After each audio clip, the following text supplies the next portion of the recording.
Salut à tous. On se retrouve pour une vidéo après des moult live Twitch. On se retrouve pour une vraie vidéo cette fois-ci sur l'explication de comment peindre ce petit bonhomme là, les Soviet Naval Brigade Squad. Je vais vous montrer comment les peindre de façon assez singulière et de façon rapide. Quelle peinture utiliser et quelle technique, vous verrez tout dans cette vidéo. On se retrouve tout de suite pour la peinture. A tout de suite. Squadala, nous sommes partis. Je vous ai mis les couleurs en schéma. Donc, pour la peau, pour le pantalon, pour le bleu, pour le marron, s'il y a. Il n'y a pas, je crois, sur celle-là. Et pour les sacs à dos. Alors là, je démarre avec le bleu, tout simplement. Tout ce qu'il y a de plus classique. J'y vais comme une brutasse. Avec le Cantor Blue. Je travaille que avec du Games Workshop. Je travaille pas pour eux. Hein. Seulement. Donc là, oui, mon pinceau est vraiment dégueulasse, mais c'est pour faire une base. Donc, vous me verrez, des fois, je vais rattraper le pinceau, parce qu'on déborde avec un pinceau comme ça, mais en même temps, j'ai pas envie d'utiliser une belle pointe pour la fusiller sur la base, parce que c'est une peinture, je dis n'importe quoi, c'est un pinceau, c'est une figurine. C'est une figurine en métal. Rien à voir, mais bon, il y a plus de défauts qu'en plastique. Alors là, avec ma nouvelle caméra, je m'amuse à faire des zooms pour voir si ça rend bien. De la lumière pour que vous voyez mieux. Et voilà, j'approche trop et ça rend flou. Mais c'est pas grave, vous voyez ce que je fais quand même. Donc là, le bleu est fini. Je passe au noir pour faire l'arme.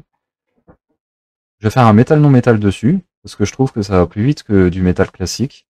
Si on prend le leader Belcher, comme ça, qu'on fait du oil, ensuite on passe aux éclaircies. Là, toute la figurine, je la fais sans wash, sans aucun shade. Et je trouve que ça va plus vite en fait. On fait du noir avec une huile blanche. Pourquoi pas, on remet un petit peu de gris pour refaire une petite transition. Et c'est plus simple. Le métal non métal, c'est pas si dur que ça. Faut juste s'y mettre un petit peu. Donc là, je fais également les cheveux et les bottes qui sont noirs. Tous les soldats que je fais, donc il y en a 10. Je les fais tous avec les cheveux noirs, parce qu'il faut faire vraiment de la masse là-dessus. Comme ils sont présentés d'habitude, c'est vraiment la couleur de base, un wash dessus, donc un shade, et la plupart s'arrêtent là. Non, moi je vais vraiment essayer de pousser au maximum la figurine, quitte à partir un petit peu sur du bleu clair comme j'avais fait avec du bleu un petit peu plus pastel, le Calgar Blue, celui qui est utilisé pour les Space Marines. Pour rester donc vraiment dans le ton de l'armée, donc pas flashy en fait, mais qu'on puisse quand même l'éclaircir. Ah, petit moment d'attente. Je vais remettre, voilà, j'ai dû remettre du Zandridust sur la palette. Avouez, c'est beau quand c'est flou. Hein. Mais un pouce bleu aussi, si tu aimes quand c'est flou. Je plaisante. Dans cette caméra, pourtant, c'est un appareil photo, le Sony A600 ou 6000. J'ai vu des vidéos partout. Ouais, c'est trop bien et tout. Bah, en fait, quand t'es trop près, t'as vraiment du mal à faire le focus. Ou alors, est-ce que je retire l'objectif et du coup, il fera le focus de plus près? Ou alors, j'éloigne tout simplement l'appareil photo. Hein. Et là, ça rend déjà mieux que lors de mes lives, en fait, où je mettais une caméra Essentiel B 1080p au-dessus de la figurine. on voyait, mais là, je me demande si on voit pas mieux comme ça. Donc là, j'applique du Zandri Dust, hein, je mettrai pas de wash, en fait, ça suffit comme ça. Et j'en ai mis sur les lanières aussi, donc il y a 2 sacs avec 2 lanières. Et là, j'applique la peau. La peau, c'est du Bugsman Glow. La couleur de chair la plus basique.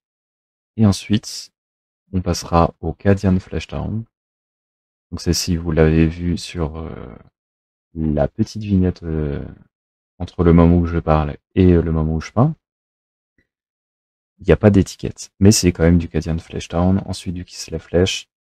Et je me demande, je sais plus, si je crois que j'ai dû faire une pointe de Screaming Skull dessus, donc le Screaming Skull qui me sert à éclaircir les sacs, mais également la peau.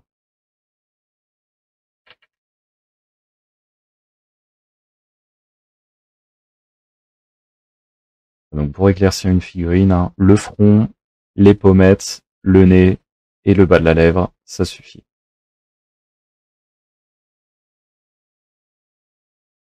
Et là, je suis en train de me tâter. Est-ce que je mets vraiment la vidéo tellement elle est floue? Mais oui.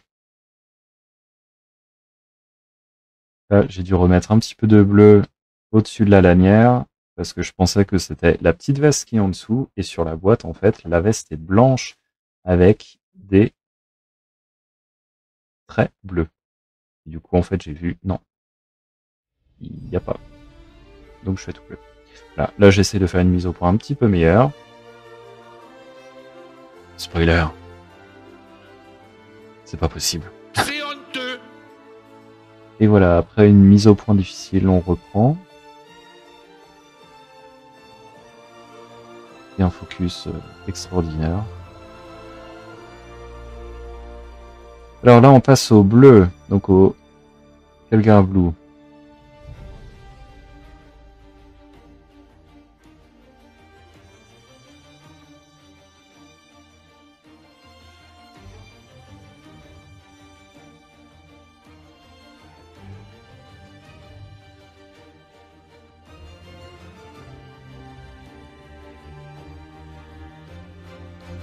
Au moins, vous pouvez voir à peu près, malgré que ce soit flou, où je pose les couleurs. Donc vraiment sur les hauteurs, au niveau de l'épaule et au niveau des plis de la veste, du pantalon. Pour vraiment démarquer la chose. Parce que dans l'ensemble, il doit quand même rester bleu foncé.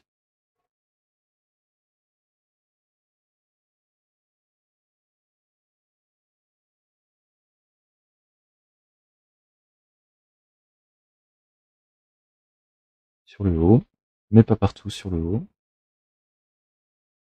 Je vais me laisser un peu de bleu foncé. Et je viendrai avec une pointe de Blue Aurore. Pour vraiment faire, donc le Blue Aurore, c'est marqué Edge dessus, donc Edge, c'est les bords, les arêtes.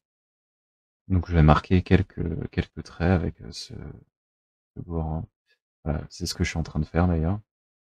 Un petit peu. Je les atténuerai après en reprenant un peu de contour blue parce que je les trouverai trop marqués.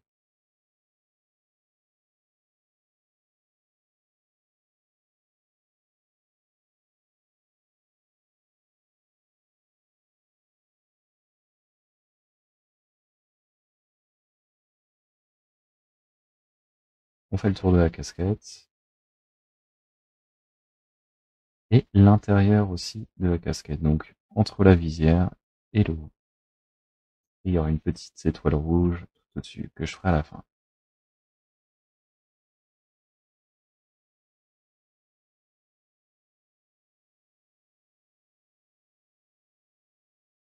Je repasse un coup encore.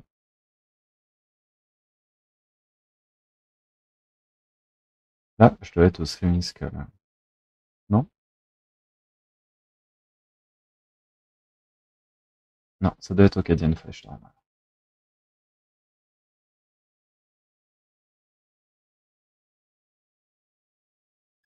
Si vous trouvez... Alors, il existe sur Internet, en fait, un site qui répertorie les équivalents. Games Workshop, Army Painter, Scale 65. S75, P3, Prince Auguste, certainement MiG. Vous avez tous les équivalents en fait sur ces tableaux-là. Si vous cherchez vraiment les couleurs chères, les couleurs que je vous ai dit, voilà, vous pourrez certainement les retrouver. Donc une figurine au début, hein, ça ressort pas. On n'a pas besoin de mettre un wash en fait dessus, un shade, pour faire ressortir la figurine. Vous verrez qu'au fur et à mesure du temps où on éclaircit, surtout plus la figurine est petite, plus en fait on grossit les traits de l'éclaircissement et plus ça va ressortir. Beaucoup pour l'effet de masse en fait, mettre directement la couleur claire, donc par exemple du Kiss la Flèche pour la peau, et mettre du Regland Flake Shade. Oui, ça marche, mais ça sera vraiment pour du tabletop. Même moi du tabletop, j'ose pas. C'est vrai que c'est une figurine que je vends 3 € à mon client. Et pourtant, bon, je passe pas des heures et des heures dessus. Là, ça peut faire peut-être, allez, à peine 1 heure. Et je devrais passer moins de temps dessus. Et pour de la mage, je pense et je suppose qu'il faut passer moins de temps dessus. Voilà. Là, j'utilise du Dawnstone. Je peux prendre un autre style un petit peu plus foncé, du Mechanicus Standard Grey. Ou du Eshin Grey. Du Eshin Grey, c'est ma première couleur après le noir en fait. Je la trouve un petit peu foncée pour éclaircir mes bottes. Donc le Dawnstone est vraiment bien, sinon celle que je vous ai dit, le Mechanicus Standard Grey. Et après on peut passer au Administratum Grey, qui est un petit poil clair quand même. Donc là le Dawnstone que je prends aussi pour du métal non métal, et l'Ultan Grey que vous venez de voir passer pour le blanc, parce que j'ai oublié de le présenter dans la photo du début. J'utilise parce qu'il est assez blanc pour être du blanc. Pas besoin de faire du blanc pur. Faire du blanc pur sur les pointes. Là, je l'utilise sur les arêtes quand même. Donc, sur les arêtes, c'est pas du blanc.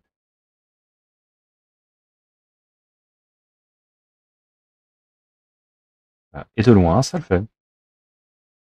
J'avais marqué un petit temps de pause justement pour montrer, ça le faisait. Et là, sur les sacs, on prend du Screaming Skull. Sur les autres figurines, j'ai même tiré au blanc. Après le Screaming Skull. Mais c'est pas si utile que ça. Vu que je dilue bien les peintures, de toute façon, le blanc, ça fera juste ressortir l'effet un petit peu sac en lin, ou en chanvre, en tissu, bref. Pour ça le fera ressortir, mais ça restera quand même avec la couleur un petit peu terreuse de base. Voilà, leur champ qui va bien.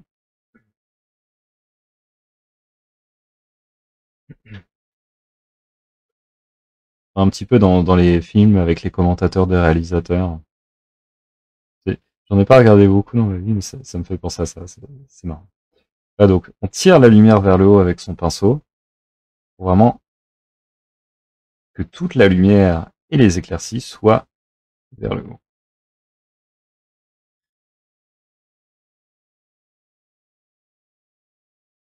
Et surtout pas de lumière en bas. Malheureux.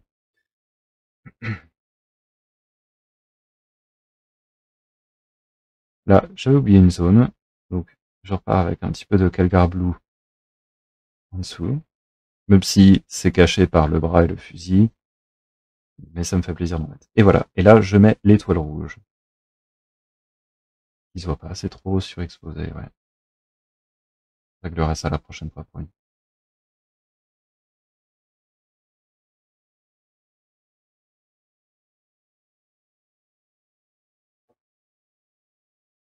Et voilà, la caméra serre était nette. Une figurine peut être ressortie donc sans lining, on repasse avec les traits noirs, sans wash, juste avec des éclaircies, on arrive à quelque chose de propre. Pas dégueulasse, ça va. Merci à tous d'avoir regardé la vidéo. Ça me fait très plaisir, tous vos vues et vos commentaires sur YouTube et sur Twitch. Continuez à me suivre sur les réseaux sociaux, ça me ferait vraiment très plaisir. Sur Facebook, sur la page Les Peintures du Sphinx, sur Instagram, Les Peintures du Sphinx. Si tu veux que mes vidéos soient moins pourries, suis-moi sur Tipeee également. Il y aura peut-être un Patreon très prochainement pour que mes vidéos soient plus bonnes. Et abonne-toi, mets la cloche. Ciao.